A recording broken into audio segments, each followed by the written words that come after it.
मैं तेनों फिर मिलांगी किथे किस तरह पता नहीं शायद तेरी तकियल ਦੇ ਵਿੱਚ चिनाग बन के तेरे कैनवस ਤੇ ਉਤਰਾਂਗੀ These beautiful lines by Amrita Preetham, one of my favorite poets, highlight a very important theme. It's a four-lettered word ending with an E. Now you must be thinking, oh my God, this is a child talking about love.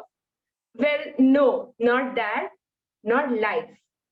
Good morning, everyone. My name is Zaina Rafique, and I am here to talk about hope. So let me take you years back, and by years I mean many, many, many years back, somewhere in Middle East, once upon a time ago. There was a group of merchants who wanted to travel for trade. Now, in those days, you had to travel with the help on a camel in the desert, in the hot desert, to reach another cities. So there was a group and there was a leader merchant whose job was to ensure that everyone was happy, everyone is satisfied, and the journey goes smoothly and safe. Now, these group of merchants had hired a guide to take them through the desert because guides are people who know every nook and corner of the desert, and you, as a normal person, might get lost. So, when they were traveling, the guide used to look at the stars at the night and determine the direction which they wanted to go. Now, one night, the guide realized that, oh, we have been traveling for days now and we're just very close to reaching our destination. This whole desert will be over. We'll be finally reaching the city. So he got relaxed and he fell asleep on his camel. Now, in the night, the desert is a really dark place. So the merchants did not realize that we are not following the guide. We are actually following his camel because he is asleep on the camel. So the camel took big long route in circles and circles. And next day, when these exhausted people woke up from the sleep in their afternoon, they realized we are at the same place where we started. Everybody got scared. They said, "Oh my God, what are we going to do? We are going to lose the deal, and we don't have enough food, or we are running out of water, and we are so many men." So the leader said, hold on. There might be some way or the other." So some people said, "You don't. This guide is useless that you have hired. We are going to find our own way." Some people left the group. Now the group was only a bunch of up to 6 to 7 men and the guide. And the guide was very embarrassed. He said, "I'm so sorry, guys. I fell asleep, but give me 2 days time and I'll take you back." But now 2 days was a big time. They needed water to survive. They had no water. So the leader took the call. He said, "Okay, let's move in certain direction and go towards that direction till we reach some certain place." So as they were moving ahead, they saw a tuft of grass, a small tuft of grass, and it was green grass. Now, green grass in a desert means there is water there. So the leader said, "Okay, everybody get your axes, get your spades, and we are going to dig over here." Now the men were very exhausted without food, but still they started digging and digging and digging and digging. Now digging in the sand is a very exhausting process. So some men got fed up. They said, "You know what? This is really stupid. We are not going to continue with you. We are going to go alone." So now there is only a group of 3 to 4 merchants. But the leader said, "Please don't give up. I know I can feel, we are very close. You can actually hear the water running." So they said, "Sir, just because we respect you, we're going to give a last try. But if not, let's just forget this deal and let's just go back. So the leader got up.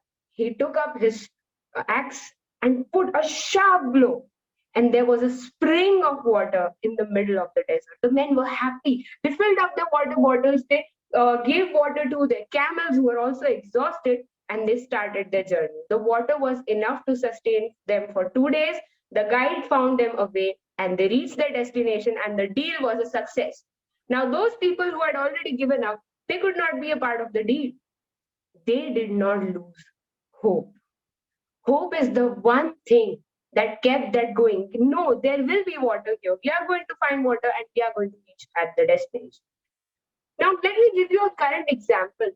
Do you think PV Sindhu would have performed really well at the Olympics if she was not at all hoping to win? She had lost all hopes that, okay, I have enough medals. Why should I go into Olympics and put so much of hopes and efforts and everything? No. Hope is a booster. It motivates you. It pushes you to try. It pushes you to dare. It pushes you to step out of your comfort zone and do something unimaginable. Therefore, people, as a person who has a lots and lots of hopes from things, I have a few tips to tell you. Now, see, it is understandable that hope is an optimistic state of mind.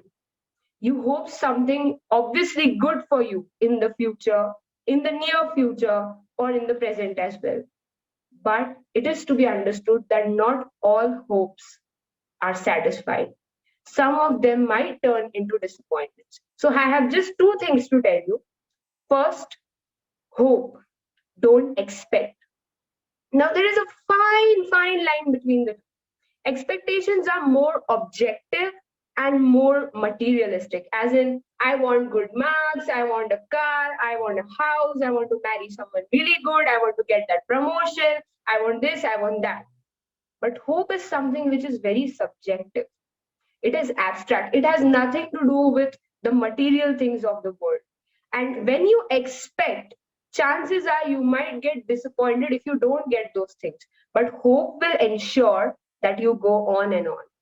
And point number two that I want to tell you, don't simply hope, involve action into it.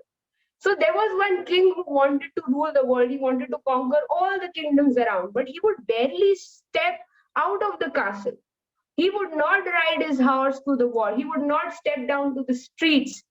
So he did not know where his kingdom was heading. And as a result, his soldiers or his military men took charge and they conquered these lands for themselves.